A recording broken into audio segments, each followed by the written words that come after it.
जय हिंद दोस्तों आज हम बात करेंगे एचएएल द्वारा जो पेनल्टी इम्पोज की गई है इंजन्स को लेकर जीई एरोस्पेस पर, तो उसी चीज़ को हम डिस्कस करेंगे। दोस्तों आप देख सकते हो, जो टाइम्स ऑफ इंडिया का आर्टिकल है, इसमें स्पष्ट बताया गया है HAL impose contractual penalties on GE for Tejas engine delay. तो तेजस फाइटर जेट के इंजन को लेकर ये जो पेनल्टीज लगाई गई है जीई पर, इस टॉपिक को हम सारे को डिस्कस करने वाले हैं। दोस्तों मैं आपको बता देता हूँ, तेजस MK1 इंडिया का next generation light compact fighter plane है। इसका सबसे क्रिटिकल पार्ट इंजन जी के F404 पर डिपेंड करता है। मार्च 2026 तक 5 इंजन और मिलने थे, लेकिन डिले हो गया। रिजल्ट एयरक्राफ्ट रेडी है, बट इंजन ना होने का मतलब है एक टीन के डब्बे की तरह केवल पड़ा है, ये कोई काम नहीं कर सकता। आप समझ सकते हो इंजन फाइटर जेट का कितना इंपॉर्टेंट पार्ट होता है।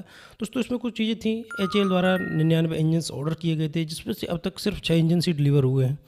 एयरक्राफ्ट प्रोडक्शन लाइन रेडी है, पर सप्लाई चेन इस कारण से रुका हुआ है। लेकिन दोस्तों ये मुद्दा अचानक से क्यों चर्चा में आ गया? ट्रेंडिंग में इसलिए है, एचएएल ने जीई पर पेनल्टीज लगा दी है, मतलब सिचुएशन फ्रेंडली पार्टनरशिप से पेमेंट इशूज तक पहुंच गई है। इंडिया को मार्च 2026 तक एयरक्राफ्ट डिलीवर करने थे, पर इंजन डिले ने पूरा टाइमलाइन ही हिला के रख दिया है। दोस्तों एचएएल ने जीई पर पेनल्टी इम्पोज की है, उसका कारण है जीई ने दिसंबर तक 20 इंजन डिलीवर करने का प्रॉमिस किया था, बट अब तक केवल 6 ही इंजन इन्होंने डिलीवर किए हैं। आईएएफ इंडियन एयरफोर्स जो है ऑलरेडी 2 साल डिले फेस कर रहा है। इंडक्शन में प्रॉब्लम्स हैं, पहले से उनके स्क्वाड्रन काफ़ी कम है।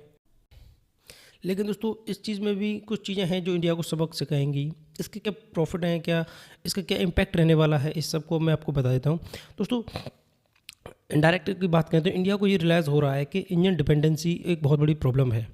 इंडिजीनियस इंजन कावेरी फ्यूचर में इंजन का प्रेशर बढ़ेगा, लेकिन अगर ये कावेरी पे दोबारा काम स्टार्ट करते हैं तो ये आगे चल के इंडिया के लिए आत्मनिर्भरता में बहुत अहम रोल निभाने वाला है। और दोस्तों लॉन्ग टर्म में सेल्फ रिलायंस उसको स्ट्रॉन्ग करता है ये।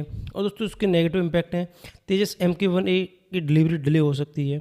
आईएएफ स्क्वाड्रन स्ट्रेंथ ऑलरेडी लो है, 42 की ज़रूरत है, बट अभी भी 31 है। स्ट्रेटजिक रीडनेस का इम्पैक्ट पड़ेगा और एक्सपोर्ट क्रेडिबिलिटी भी इससे डैमेज होती है, क्योंकि हर कंट्री देखेगी जब इनका खुद का इंजन नहीं है, ये अपने ऑर्डर्स ही पूरे नहीं कर पा रहे तो ये उन्हें क्या सप्लाई कर पाएंगे। दोस्तों एयरक्राफ्ट बना लिया है, लेकिन इंजन अभी नहीं बना पाया इंडिया, तो एक बहुत बड़ा इशू है। डिफेंस सेक्टर में कोई छोटा मैटर नहीं माना जाता, जब किसी फाइटर जेट का इंजन ही नहीं है तो ये एक बहुत बड़ा इशू माना जाता है। दोस्तों चलो मैं थोड़ा सा आपको इस इंजन के बारे में बताता हूँ, ये कैसे काम करता है। F404 इंजन एक टर्बोफैन इंजन है जो तेजस को थ्रस्ट देता है विदाउट इंजन जेट तक। एक मेटल स्कल्पचर है, ये इंजन एयरक्राफ्ट को सुपरसोनिक स्पीड तक पुश करता है। दोस्तों थ्रस्ट जनरेशन प्लस मैन्युअलिटी इसमें प्रोवाइड कराता है। स्पीड कैपेबिलिटीज़ इसकी मैक 1.6 क्लास तक है। एंड दोस्तों कॉम्बैक्ट रेंज इसकी 500 से 700 किलोमीटर तक की ये रेंज प्रोवाइड कराता है। लेकिन दोस्तों इसका थोड़ा सा बैकग्राउंड और उसके यूजर्स के बारे में बता देता हूँ। तो GE-HAL पार्टनरशिप 40 साल पुरानी है।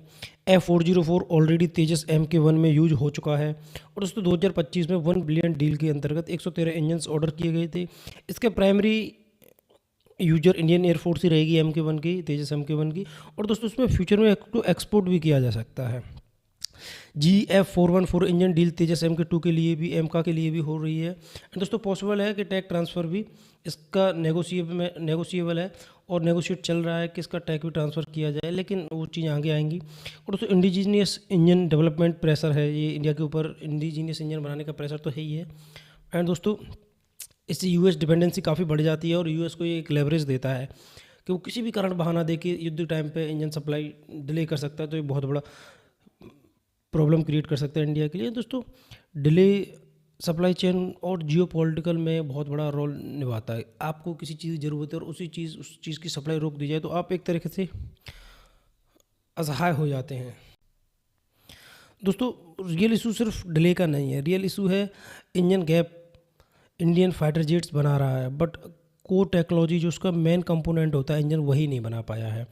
एयर फ्रेम इंडिया ने बना लिया है, ब्रेन बना लिया है, लेकिन वॉर सिचुएशन में जब सप्लाई रुकेगी तो ये बहुत बड़ा प्रॉब्लम क्रिएट कर देगा। और दोस्तों अगर कल जियो पॉलिटिकल टेंशन बढ़ता है तो एयरक्राफ्ट प्रोडक्शन डायरेक्टली रुक सकते हैं, और ये एक बहुत बड़ा मेन इशू है। और दोस्तों इसमें एक अपॉर्चुनिटी भी है, ये क्राइसिस इंडिया को पुश करेगा कि वो खुद के इंडिजीनियस इंजन को डेवलप करें और आगे बढ़ के इस तरीके की प्रॉब्लम्स ना आए। दोस्तों आपको कैसा लगा इस तरीके टॉपिक, इस तरीके के लेक्चर देखने के लिए आप हमारे साथ बने रहें। दोस्तों आप देख रहे हो ट्रुथ लेंस। धन्यवाद।